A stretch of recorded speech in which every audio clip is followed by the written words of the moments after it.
इसलिए हम सब कोई जंगल में नहीं घूम रहे हैं, हम सब एक ऐसी संस्कृति और एक ऐसे आदर्श के मानने वाले हैं जिन्होंने पूरी दुनिया में बिना एक पत्थर फेंके पूरी दुनिया को मुतासिर किया, इन्फ्लुएंस किया। क्योंकि हम किसी किताब के, किसी मंदिर के घंटे के, किसी खास पूजा पद्धति के बंधक नहीं थे। हम साक्षात इस ब्रह्मांड के हिस्से हैं। जैसे पेड़ हैं, पौधे हैं, उसी तरीके से हम भी हैं।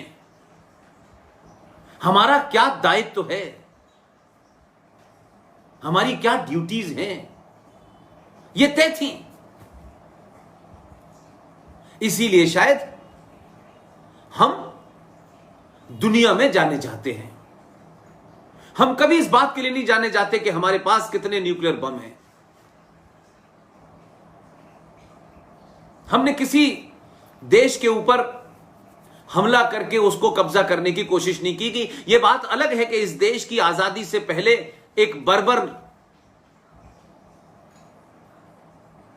एक ऐसी सभ्यता इस देश पे हावी हो गई जिनका मजहबी लूटपाट करना, बलात्कार करना, तलवार से दुनिया को कन्वर्ट करना, यह 1400 साल पहले एक ऐसी मानसिकता कबीले से उठी जिसने पूरी दुनिया को वहशी बनाने की मजबूर कर दिया। और आज हम 70 सालों में अपने घर को सुरक्षित नहीं पाते, अपनी कॉलोनी को सुरक्षित नहीं कर पाते, अपने जिले, अपने राज्य, अपने देश को नहीं कर पाते। और 24 घंटे राउंड द क्लॉक ये देश, इस देश के अंदर लाखों करोड़ों की तादाद में इस देश को तोड़ने वाली शक्तियां हमारे ही टैक्स से, हमारे ही मंदिरों के पैसे से ताकतवर हो रही हैं। और लगातार हर दिन, हर सेकंड वो इस देश को कैसे कमजोर करें, कैसे इस देश की सत्ताओं को, व्यवस्थाओं को मजबूर करें कि वो तमाम उन मजहबों की जो वहशियाना उनकी सोच है, जो उनकी किताबें प्रेरित करती हैं, उसके सामने सत्ता झुक जाए।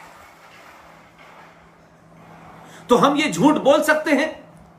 इसलिए मैंने कहा कि कुछ चीजें तत्कालिक तौर पे आप प्राप्त करते हैं और कुछ चीजें आप नहीं प्राप्त करते हैं, लेकिन अगली पीढ़ी को मिलती है।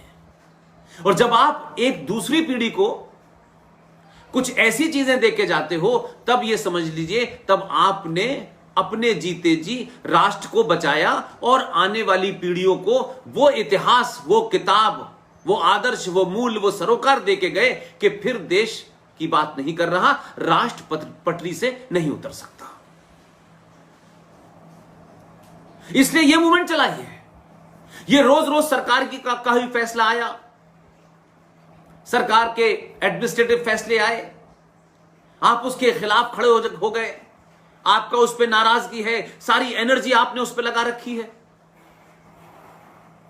इसलिए अब 2020 के भारत से और 2020 के युवा से मैं इसलिए यह बात कह सकता हूं कि आज आपको यह शिकायत नहीं है कि आपको यह पता नहीं है कि राज्य सत्ता क्या कर रही है, दुनिया में क्या हो रहा है, आप कौन थे, आप कौन हैं और क्या हो गए। ये सब कुछ आपके हाथ में है। कम्युनिकेशन का दौर है, आपसे कोई चीज छुपी नहीं है। हमसे पहली पीढ़ी के पास और कुछ हद तक हमारे दौर में भी, जब हम युवा थे, तब ये सब चीजें नहीं थी।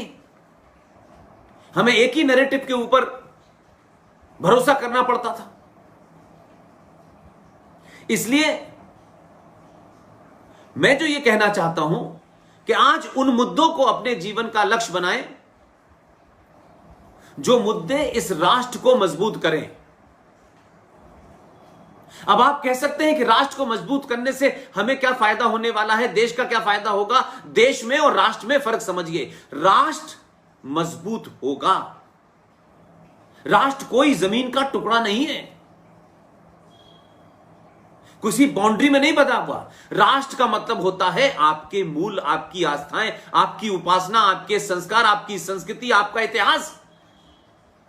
जब राष्ट्र मजबूत होगा तो राष्ट्र में रहने वाले लोगों की सोच मजबूत होगी।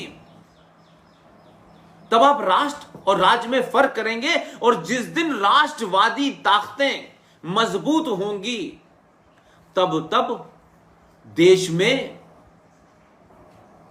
बौने लोग सत्ता पे नहीं आएंगे,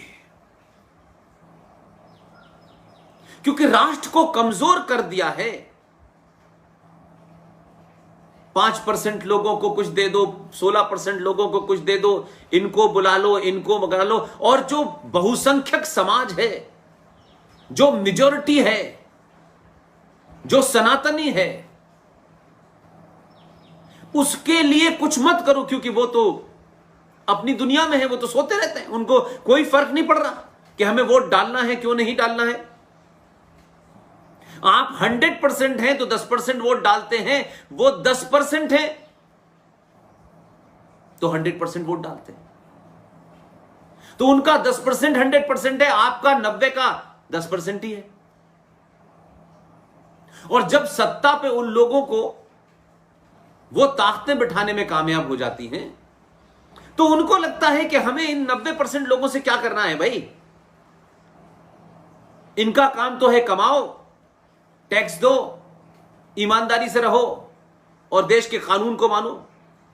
और जिन्होंने हमें वोट दिया है, ये दंगा करें, ये दिल्ली में दंगा करें, ये मेरठ में दंगा करें, ये मलियाना में करें, ये रामपुर में करें, ये मुरादाबाद में करें, ये मलियाना में करें, ये आजमगढ़ में करें, सब जगह दंगे फैलाएं, खुलेआम हत्याएं करें, सड़कों पे रोज रोक लें और कहें साहब हम तो यही नमाज पढ़ेंगे, हम 5 वक्त चिल्ला चिल्ला के ये बताएंगे कि अल्लाह के सिवा किसी की इबादत नहीं की जा सकती, और लाउड स्पीकर पे अजान देना हमारा अधिकार है।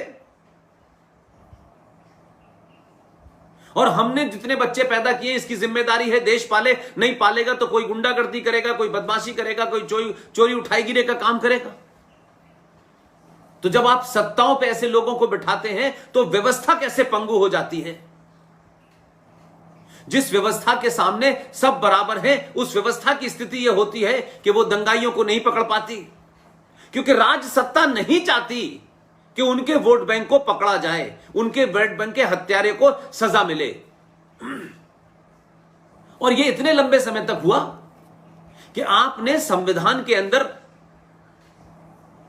नाजायज तरीके से कुछ काम किए, संविधान को अपनी मनमर्जी के हिसाब से चलाया, और कई ऐसी चीजें बना दी आपने कि आज आपको उनके बारे में पता ही नहीं है कि आप ये पैसा किसके लिए कमा रहे हैं, क्यों कमा रहे हैं। और हमें बड़ा ही लगता है हम पैसा कमा रहे हैं, हम टैक्स दे रहे हैं, हम नमक का भी टैक्स देते हैं, चीनी का भी टैक्स देते हैं, मसाले का भी टैक्स देते हैं, और फिर इनकम टैक्स भी भरते हैं। तो हमारा टैक्स कितनी जगह जाएगा भाई। लेकिन जिनको ना टैक्स की चिंता है, जो टैक्स के एजेंडे से चलते ही नहीं है, उनकी बात नहीं मानोगे तो वो रेल जला देंगे, बसें जला देंगे। वो इस्लामिक देशों को चिट्ठी लिखेंगे कि भारत के अंदर हिंदू ठग जो हैं वो हमें हिंदुस्तान के मुसलमानों के खिलाफ काम कर रहे हैं, आप आइए और भारत सरकार को जरा सा उसकी औकात में लाइए, क्योंकि आप तेल देते हैं। वो चिट्ठियां लिखते हैं यहां के संवैधानिक पद पर बैठे हुए। इसलिए मैंने कहा कि आपको यह तय करना है 2020 के भारत को कि आप किसी से लड़े नहीं। सनातनी को किसी से लड़ने की आवश्यकता नहीं है। अगर सनातनी सच मायनों में सनातनी बनेगा, सिर्फ कुछ मंत्रों के उच्चारण से, कुछ वेशभूषा से कोई सनातनी नहीं होता। सनातन का मतलब है साइंस, सनातन का मतलब है सामर्थ्यवान, साहस, सरोकार, संस्कृति।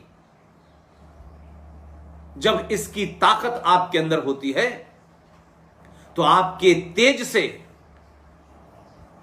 आपके चेहरे से बिना कहे दुश्मन और गद्दार डरता है। लेकिन 1000 साल की गुलामी के कालखंड के कारण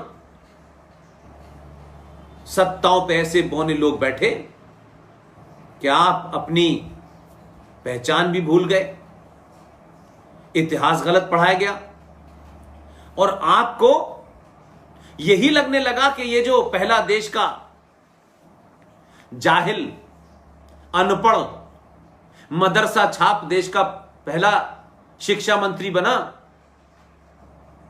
उन्होंने जो शिक्षा नीति चला दी वो चल रही है।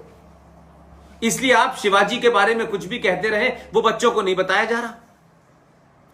इसलिए सुभाष चंद्र बोस, वीर सावरकर के बारे में नहीं बताया जा रहा, छत्रपति शिवाजी के बारे में नहीं बताया जा रहा, चंद्रशेखर आजाद के बारे में नहीं बताया जा रहा।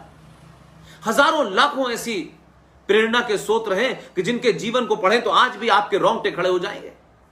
लेकिन इन ऐसे लोगों के बारे में सत्ताओं ने कभी नहीं बताया, क्योंकि अगर ऐसे लोगों की कहानियों को बच्चों को पढ़ाया जाता तो उन बच्चों के अंदर सुभाष चंद्र बोस, सावरकर, छत्रपति शिवाजी, जीजाबाई, विवेकानंद, ये सब बनने की प्रेरणा मिलती। वो नहीं चाहते, वो ये चाहते हैं किताबों में है, किताबों में पढ़ें, उन पे निबंध तो लिखें, लेकिन ऐसे बने ना। क्योंकि अगर आप बन गए तो जो राज सत्ता पे जो बौने आते हैं, कोई 2 रुपए किलो चावल में खरीदता है, कोई बिजली के बिल के फ्री, तब आप नहीं बिकेंगे। इसलिए मैंने कहा कि सनातन और राष्ट्र ये अलग नहीं है।